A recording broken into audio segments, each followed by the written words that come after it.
days I am seeing all the reports in the media about the raging controversy on Tirupati Laddu. It is not a controversy.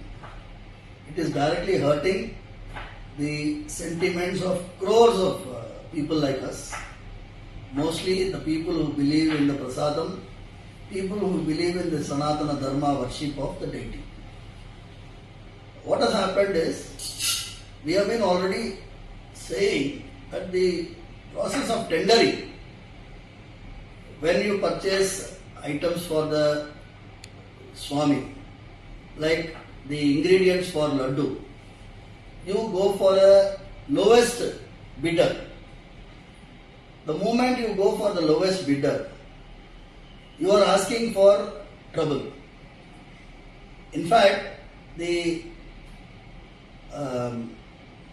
best cow ghee today cannot be less than 1,000 rupees per kg. How can a person quote 320 rupees? If somebody is quoting 320 rupees, I am not going exact amount value, but if he is quoting 320 rupees, every packet of that might be containing adulterated ghee. So it's a big hurting issue.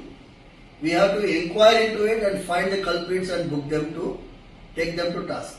Number one. I appreciate the statement of Honorable Deputy Chief Minister of Andhra Pradesh, Sri Pawan Kalyan Garu, because he has said there should be a national level Dharmika Parirakshana Parishad. We have been talking about that the same way. We want a central Dharmika Parishad which will be run by all the religious heads of this Matadipatis, Pitadipatis, retired judges.